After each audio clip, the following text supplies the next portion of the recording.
Hola, ¿cómo les va? Bienvenidos a una nueva entrevista de Telediario Televisión. Soy Guillermo Jeremía y les propongo durante media hora volver a revisitar las circunstancias que nos relacionan con Malvinas en estos 40 años de la guerra del conflicto bélico del Atlántico Sur. Un viaje que comienza en Malvinas, pasa por Venado Tuerto, pasa por Alpacorral, las sierras del sur de la provincia de Córdoba y termina en la coqueta playa de Malibú, en Los Ángeles. ¿Cómo se puede relacionar todo esto? Bueno, lo vamos a hacer con un protagonista de esa historia. Miguel Savage es un excombatiente que escribió un libro relacionado con Malvinas que sintetiza buena parte de lo que han vivido los veteranos de guerra.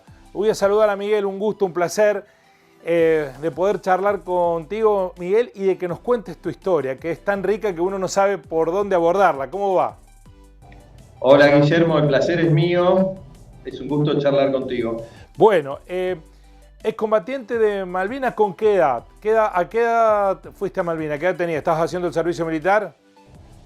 Claro, yo era un conscripto, un colimba más de los 10.000 colimbas que hubo, soldados no profesionales que estábamos cumpliendo con la ley del servicio militar obligatorio, que teníamos nuestros proyectos. En mi caso quería estudiar agronomía, como tantos otros, y 19 años, ¿no? ¿Y te sorprendió, te chocaste con la guerra? ¿Qué fue lo primero que te pasó personalmente, digo, con ese sentimiento? ¿Miedo? ¿Había cierto grado de inconsciencia cuando uno es joven? ¿Tiene un grado de inconsciencia de lo que le pasa? Totalmente, no teníamos ni idea de lo que nos esperaba. Al principio parecía una maniobra militar, daba la sensación de que íbamos a reemplazar algún regimiento aclimatado y entrenado de la Patagonia, porque nosotros éramos el regimiento 7 de La Plata, un regimiento de llanura, con todo su armamento dado de baja por la propia sala de armas del regimiento en noviembre del 81.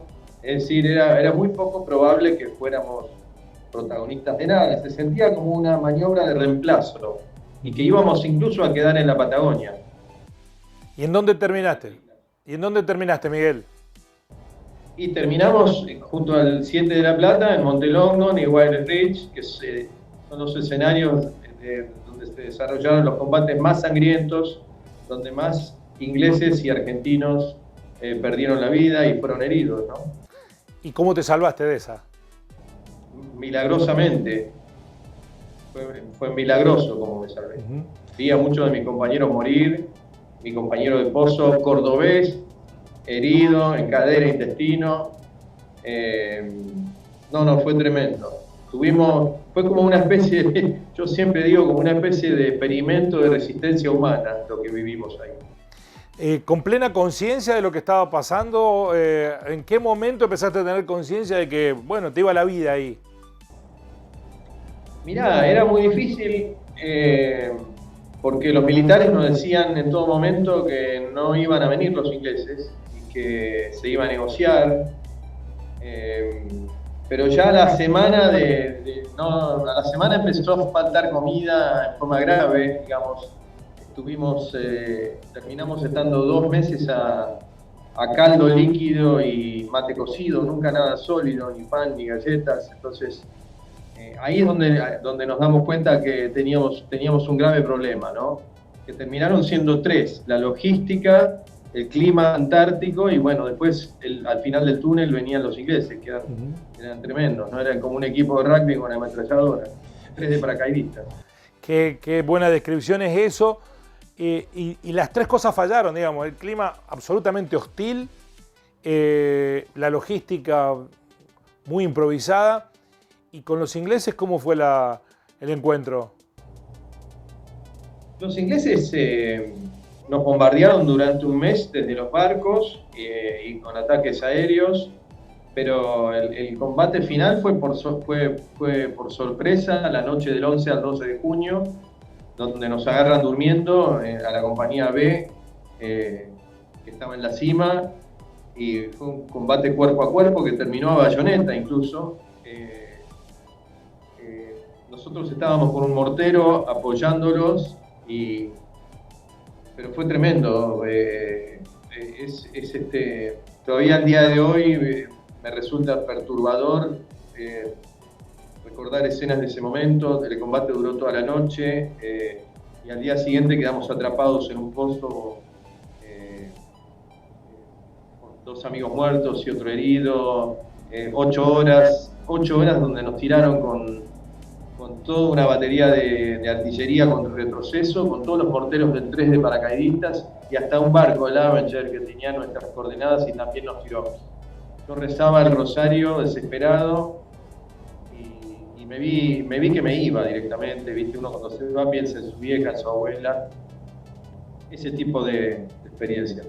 Bueno, ¿cuánto tiempo tardaste en contar empecé por esta parte del relato porque quería saber cuánto tiempo te guardaste esto sin poder contarlo, Miguel? Bueno, yo hice una vida, primero laburé como viajante, después en el interior, por eso me radico en Venado Tuerto, y puse un negocio de venta de artículos rurales y siderúrgicos, y hago de cuenta que no me afectó. Perdón, y en el 2001 me estoy fundiendo como millones de argentinos y ese estado de estrés me provoca mi primer pesadilla de combate, donde revivo todo esto que te acabo de contar. Y en la pesadilla me suena un celular que era el gerente del banco, que me estaba cerrando la cuenta, ¿no? Es muy gráfica la pesadilla y de manual de estrés postraumático, retardado, ¿no? Había tapado todo. Bueno, ese día fue bisagra, ese día empecé a hablar, primero con una psicóloga, después me rodeé de mi familia, personas buenas y positivas, y terminé con el libro, que fue la gran mochila que me saco encima. El libro es Malvinas, viaje al pasado, que cuenta todo esto que te ha sucedido, pero además que cuenta la relación que una vez capturado tuviste con los ingleses, porque ahí hay un punto de inflexión en donde lo infernal de la guerra se humaniza al tener proximidad con el enemigo. ¿Se puede entender así? Lo que pasó en el barco pareció otro experimento antropológico, sociológico, como quieran llamarlo. Parecía un reality realmente, porque yo hablo inglés desde chico y entonces me ofrecí de traductor. Éramos más de 4.000 prisioneros argentinos a bordo del Canberra, un transatlántico de lujo que nos trajo a Puerto Madryn, y pasé una semana a bordo de ese barco con los mismos ingleses con los que nos habíamos estado matando la semana anterior, literalmente los mismos. Venía el 3 para con el 7 de La Plata en ese barco, ¿no? No existían los realities en el 82, pero hoy sería un reality. A ver qué pasa con estos tipos, ¿no?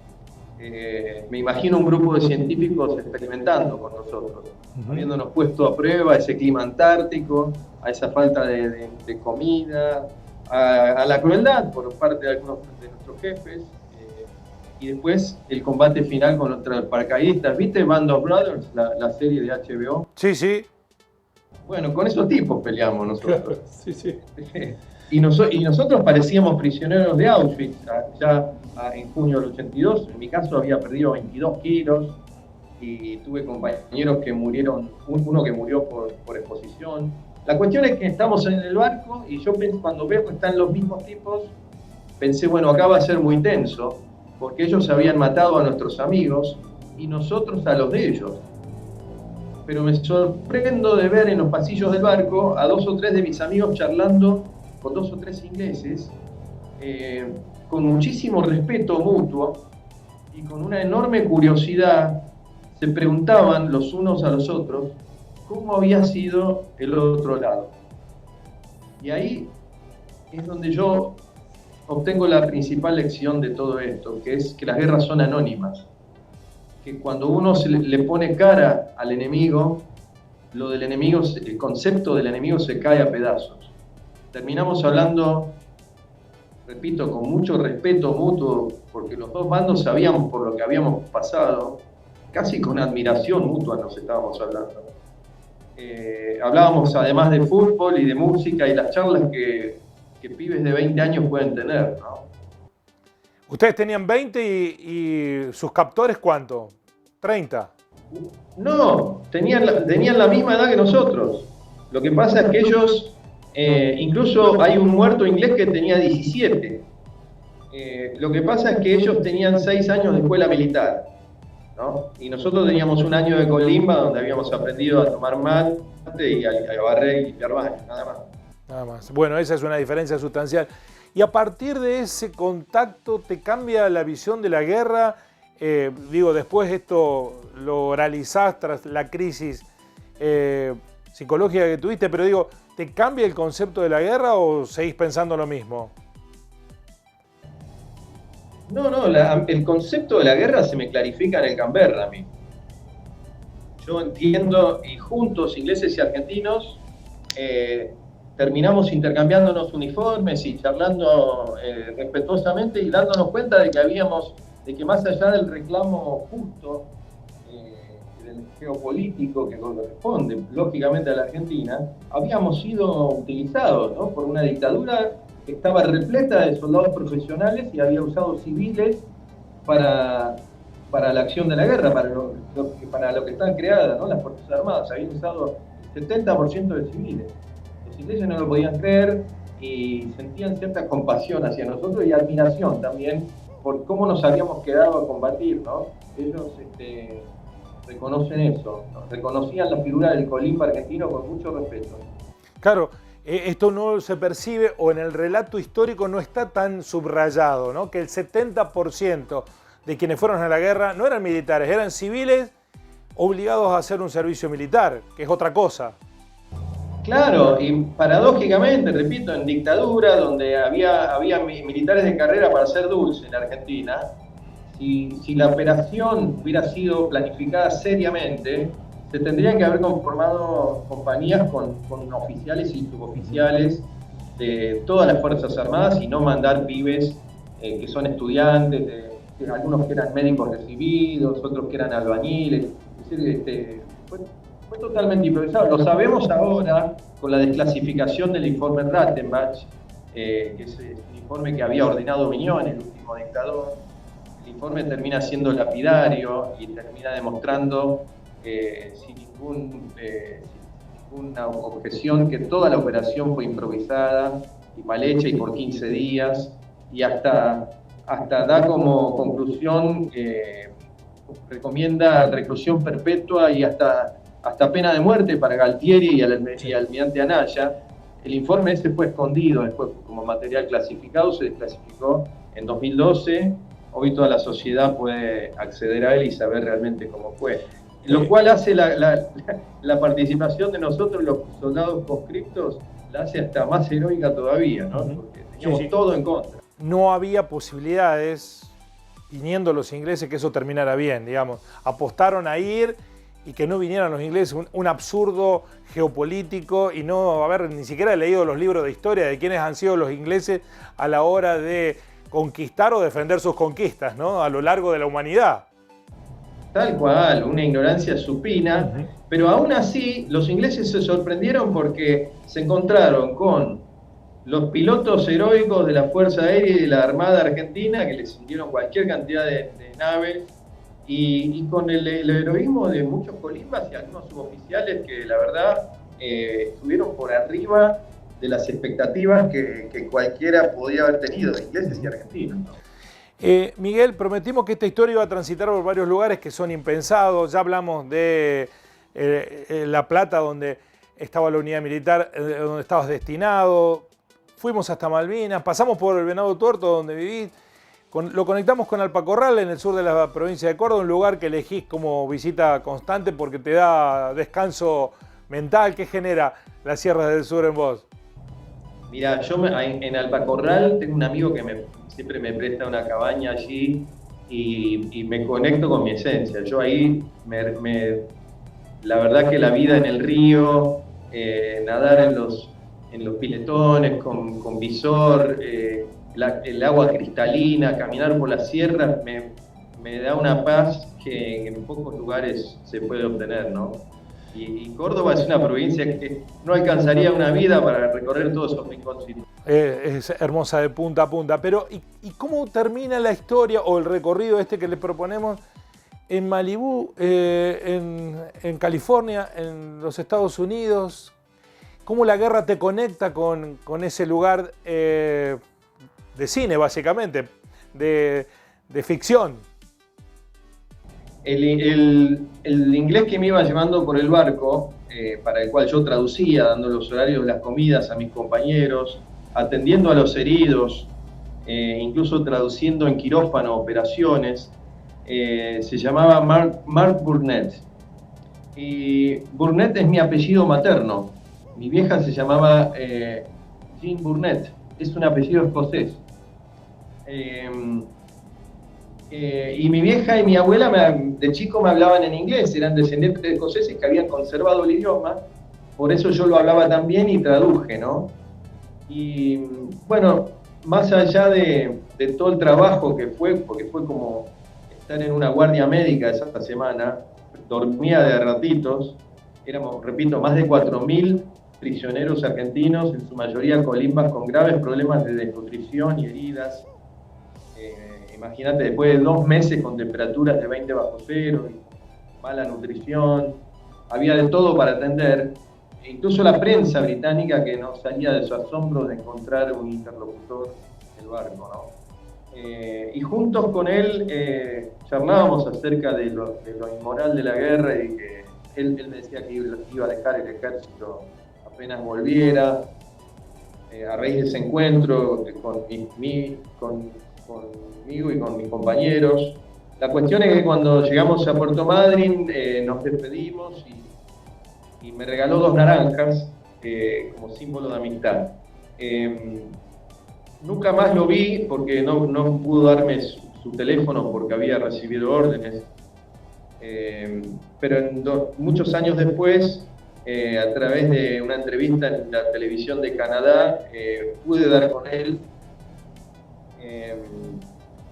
Y Mark Burnett es hoy una de las personas más influyentes del cine y de la televisión mundial. Es el presidente de MGM, es el creador de La Voz en todo el planeta, es el creador de Survivor y el creador de La vida de Luis Miguel, la serie en Netflix.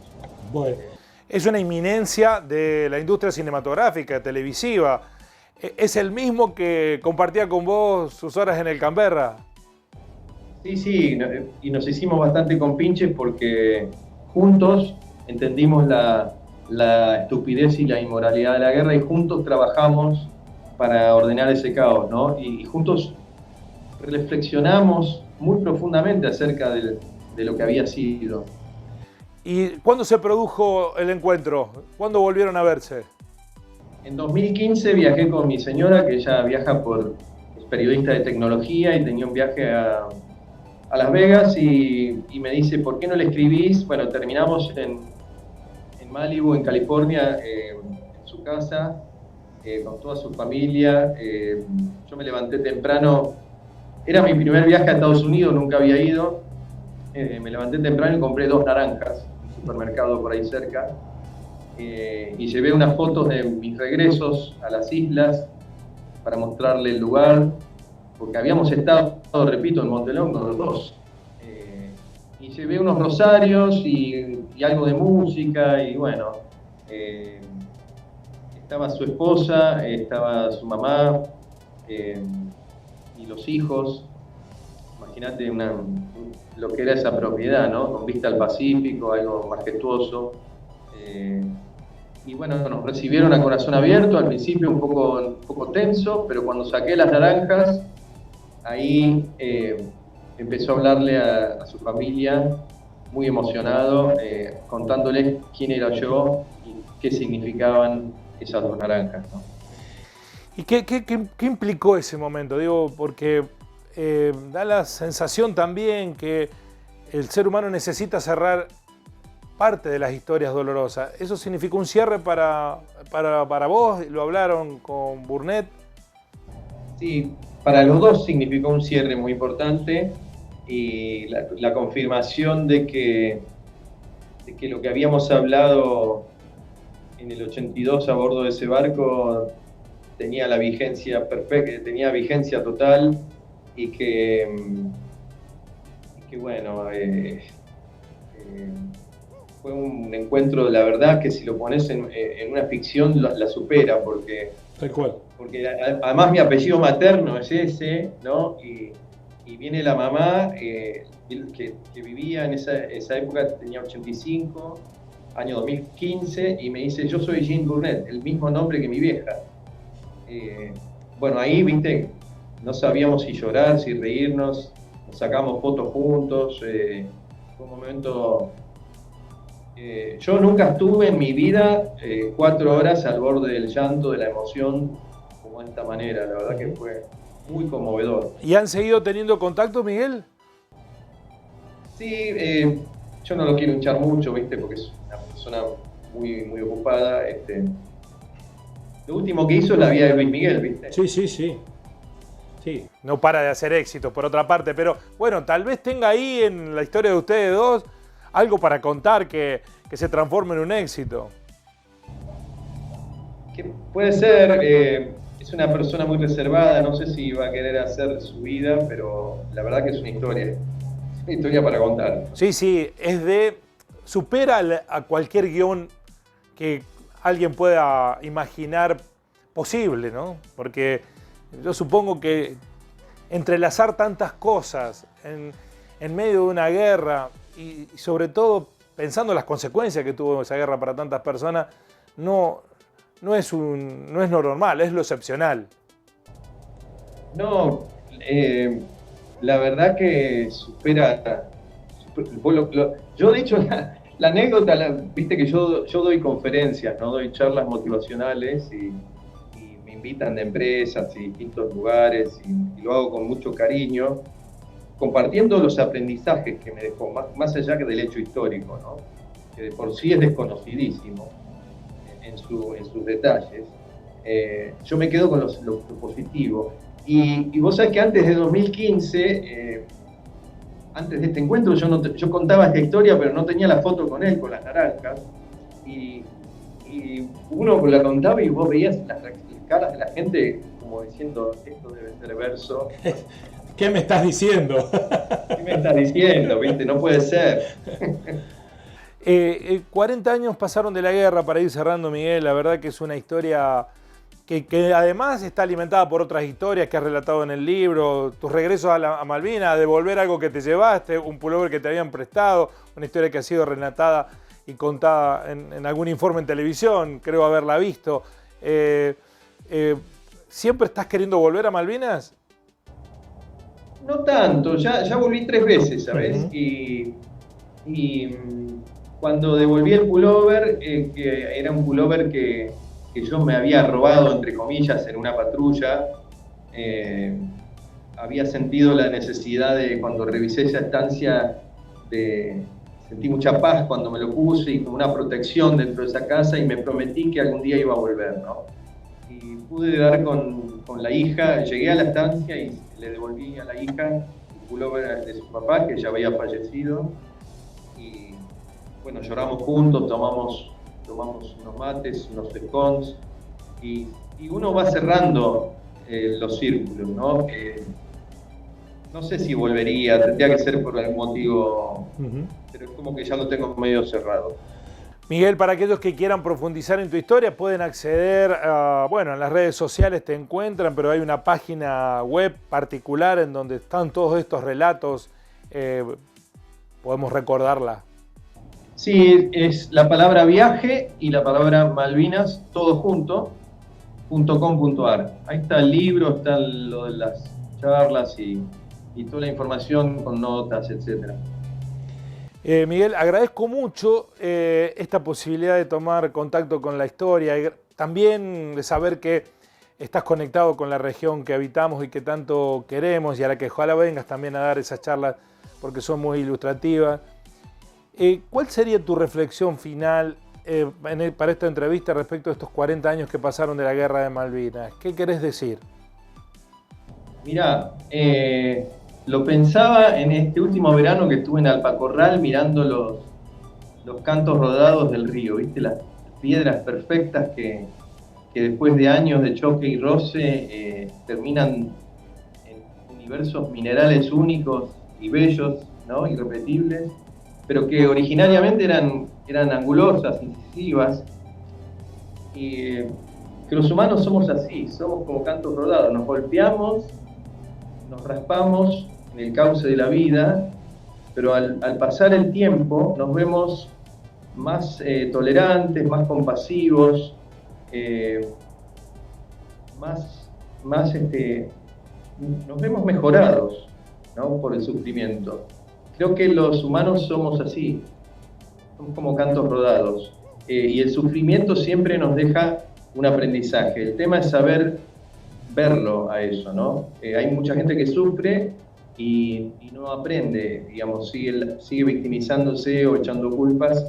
Yo pienso que hay tres maneras de enfrentar situaciones de gran sufrimiento. Tapar todo, como lo hice yo al principio, victimizarse o echar culpas, o abrazar la herida y transformarla en perla, en canto rodado, ¿no? En algo bello. Eso es el humilde mensaje que me gusta transmitir a 40 años ya de este accidente en la historia, de esta guerra que nunca debió ocurrir, ¿no?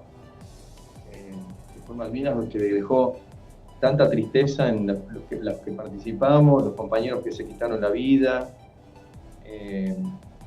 Fue tremendo, ¿no? Sus consecuencias. Y bueno, la sociedad tiene que madurar y siempre leer entre líneas lo que los medios de comunicación nos dicen, porque como los medios de ese entonces crearon una falsa sensación de victoria, ¿no? Y las consecuencias que eso tuvo.